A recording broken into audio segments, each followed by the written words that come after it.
en Íntimo Infonews con Horacio Caminos. Él es el secretario de prensa de la Fraternidad, a quien le agradecemos muchísimo estar aquí en Íntimo Infonews. Por favor, al contrario, es un gusto.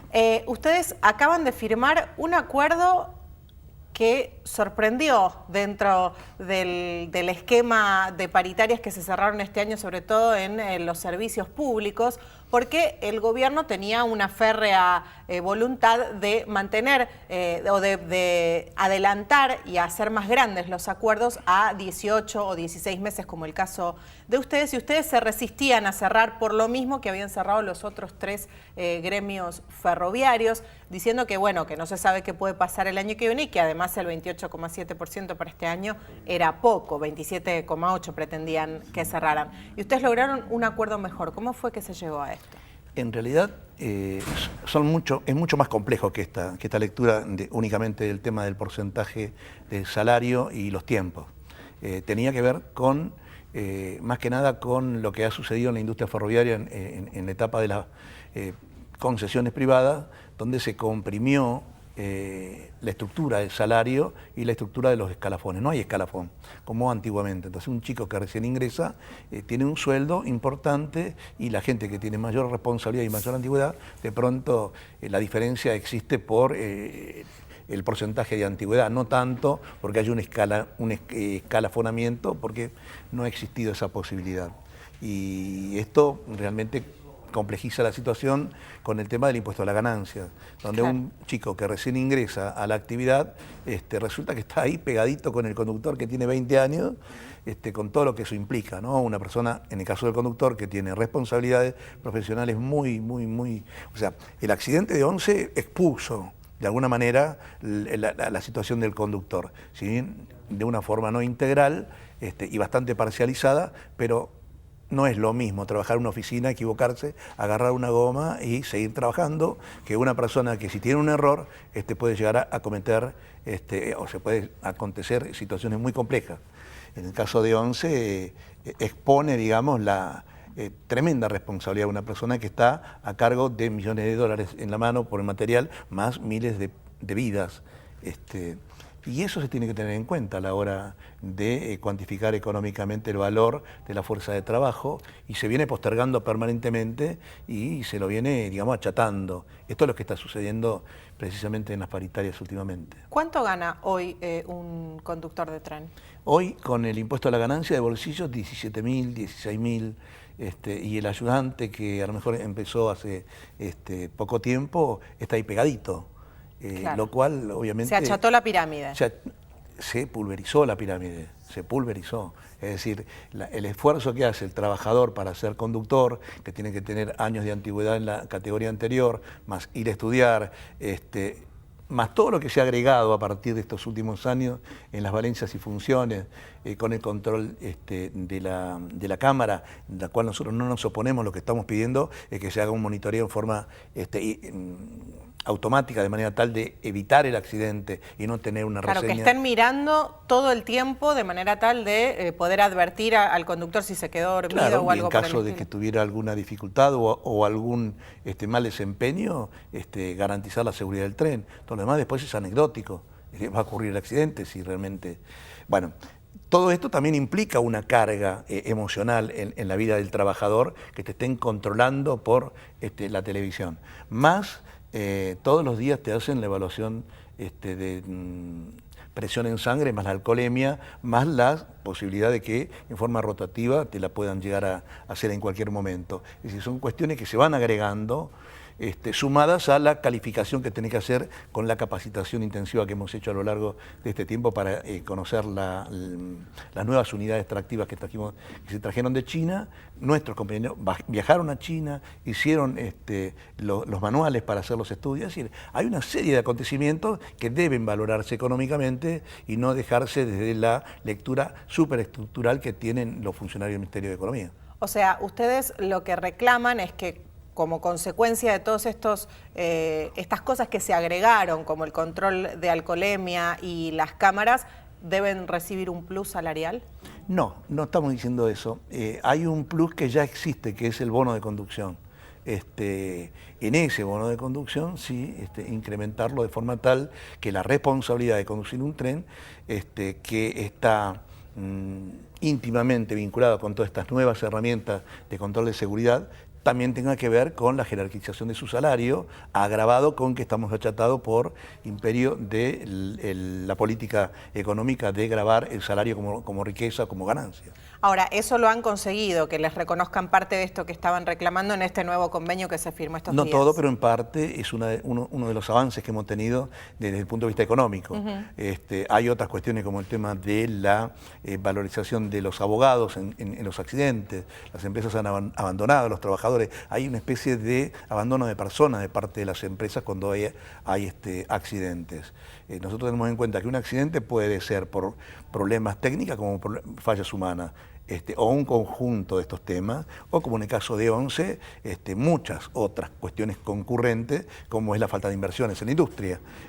Recordemos que el accidente de ONCE, la gente que fallece no fallece producto del golpe adelante, sino que fallece y muere por aplastamiento, porque se encaballan, hay un acaballamiento entre los coches producto de la falta de inversión. Que nuevos no debería ocurrir.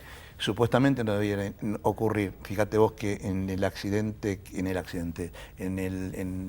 tren que se queda parado en la provincia de Buenos Aires a la altura de Alberti, trenes nuevos, se abren las vías, se rompen los pilotes por el avance de las aguas. Esto, independientemente a la naturaleza particular y extraordinaria del evento, tiene que ver con una falta de mantenimiento de más de 30 años.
Ustedes han encabezado, digamos, fue un ida y vuelta, pero una lucha casi sin cuartel con el ministro de Transporte, Florencio Randazzo.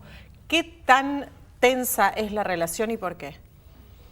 No, bueno, Florencio Randazzo ha tenido actitudes que no se condicen, digamos, con un concepto que tenemos nosotros. Lo primero que dijo fue: yo no voy a hacer en un año lo que nos hizo en 40. ¿Dónde estuvo estos 10 últimos años? si forma parte de un equipo político que viene trabajando por renovar e impulsar una política de desarrollo y de transformación que creo que se viene dando en la Argentina. Decir eso demuestra una actitud de una persona con una sobrevaloración personal.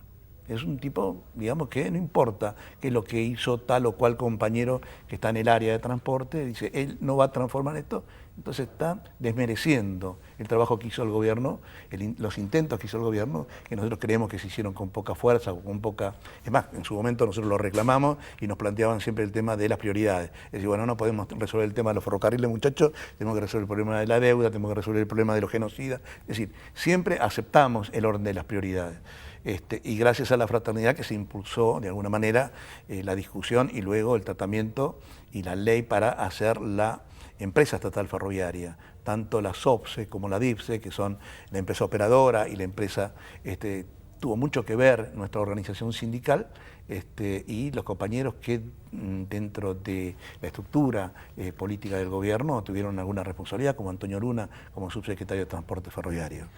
Todo eso pareciera que no existe y a partir de la impronta de un grupo de personas de la cuarta y quinta sección electoral de la provincia de Buenos Aires, una lectura muy particular del movimiento obrero, ¿no?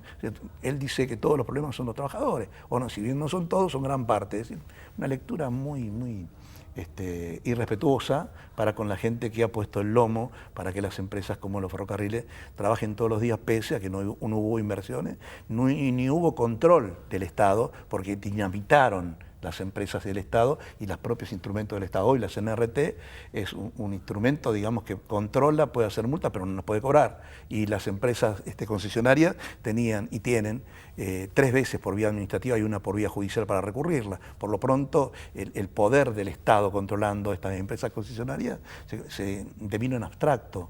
Todo esto medio como que se barre al costado y la única responsabilidad es el trabajador. Ahora, ¿ustedes le reconocen algún logro a Randazzo? Porque, bueno, la ley salió, los trenes están llegando nuevos, se están cambiando las vías. No, disculpame, los trenes empezaron a negociarse anteriormente a que vino Randazzo. Es más, nuestro dirigente, el mismo Maturano, viajó con la presidenta china mucho tiempo antes de Randazzo. La ley salieron mucho tiempo antes de que viniera Randazzo. Y la decisión política de acelerar el proceso de transformación en la industria ferroviaria es de Cristina Fernández de Kirchner, no del hombre. O sea, ¿ustedes le reconocen el logro a ella y no a Randazzo? Yo creo que sí, digamos, la presidenta es la que hace la política, no el ministro. El ministro es un instrumento ejecutor, que ha intentado por todos los medios, con su foto al lado de los trenes chinos, construir una carrera política personal. Digamos, nosotros no tenemos una cuestión, digamos, para cuestionar puntualmente, más que esta actitud personalista, egoísta, de tratar de desvalorizar el esfuerzo que hicieron los trabajadores. Cuando nosotros planteamos el tema inmediatamente, ¿no? Cuando asume, salimos con un cartel diciendo lucha y vuelven ferrocarriles argentinos. Con la idea romántica, si se quiere, de reseñar aquellas consignas de los 60 y los 70, ¿no? En lucha y vuelve. Y salió a pegarnos un bofetazo diciendo los sindicatos son responsables de la cuando en realidad precisamente él está aliado con la Unión Ferroviaria, que fueron los responsables de haber llevado la política de destrucción de la industria ferroviaria, digamos, ¿no?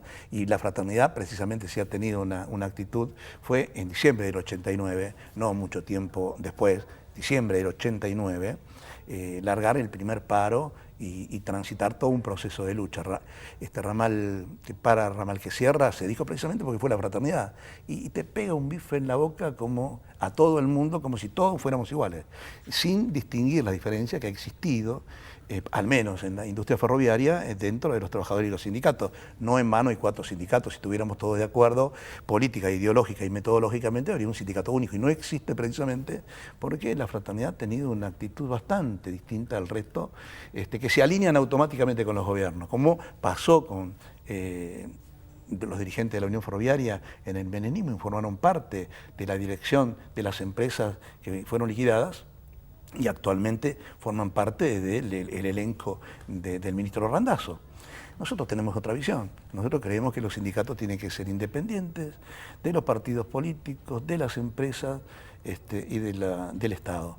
Esto lo venimos manteniendo y creo yo que 128 años de historia y de lucha lo demuestran que así tiene que ser.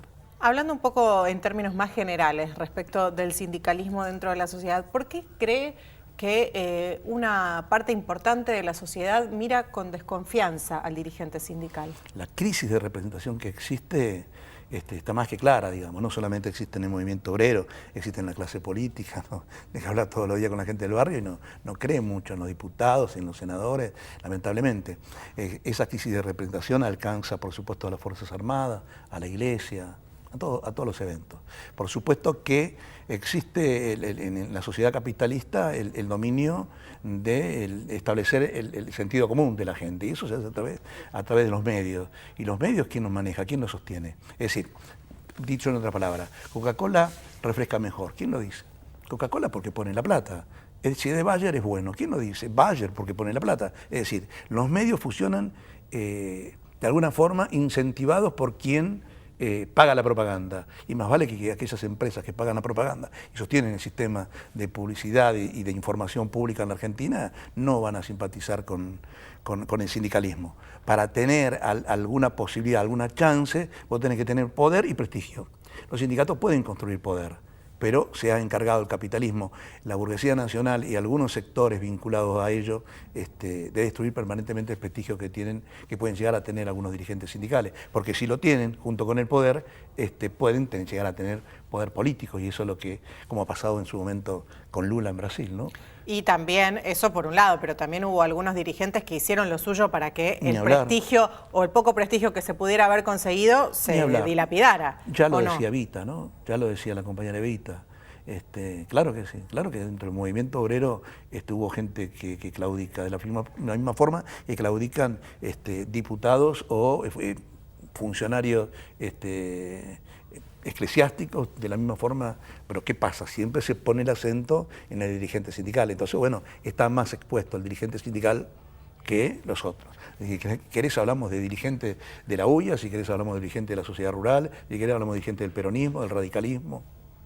Y vas a encontrar en los números, te puedo nombrar de las cuestiones penales, ¿no? De las cuestiones que son graves, y no son tanto los dirigentes sindicales, pero sin embargo están más expuestos, más puestos a la vista de la opinión pública. Entonces hay una concepción de descalificar al movimiento obrero que tiene que ver con, obviamente, la influencia de la burguesía en los medios de comunicación. ¿Y cómo es ser dirigente sindical hoy en la Argentina? No puedo hablar en general, yo te digo, la alegría... ¿Cómo lo vive usted de ser dirigente sindical? Uno entró, digamos, para cambiar el modelo sindical, o sea, uno ingresa, digamos, con una concepción, y bueno, no siempre puedes cambiar todo. Yo te digo que hoy nosotros estamos recontentos firmando un convenio colectivo que mejora las condiciones que, lo decías vos en tu breve editorial, donde el Estado intentaba alinear, es decir, el Estado intentaba que la paritaria no fuera libre. Esta es la cuestión. Nosotros tenemos esas banderas, la paritaria tiene que ser libre, tiene que ser la confluencia de generar consenso entre las partes, e independientemente de nosotros saludar enormes logros en estos últimos tiempos, con toda libertad y con toda sinceridad planteamos nuestras diferencias. Estas cosas tienen que dejarse liberadas a las partes. Y las partes, como en este caso es el Estado, porque el Estado forma parte del costo laboral de las empresas ferroviarias, tiene todo el derecho de discutir, pero también tiene que venir a discutir las cosas cuando se agregan, lo que hablábamos, se agregan valencias, se agregan funciones, tenés que plantear esta cuestión. Ahora, si hay funcionarios del Poder Ejecutivo que tienen alianzas con algunos sectores de la industria o algunos sindicatos de la industria, te hace más complejo. Porque ahí vos tenés jugadores de otros sindicatos que tienen funciones ejecutivas en el poder político, y obviamente van a tratar de ponerte todas las trabas para que vos llegues al objetivo. Nosotros sabemos eso, son las reglas del juego. Entonces, bueno, decimos, la única lucha que se pierde es la que se abandona. Muchas gracias, Horacio Camino, por haber venido a Íntimo Infoños.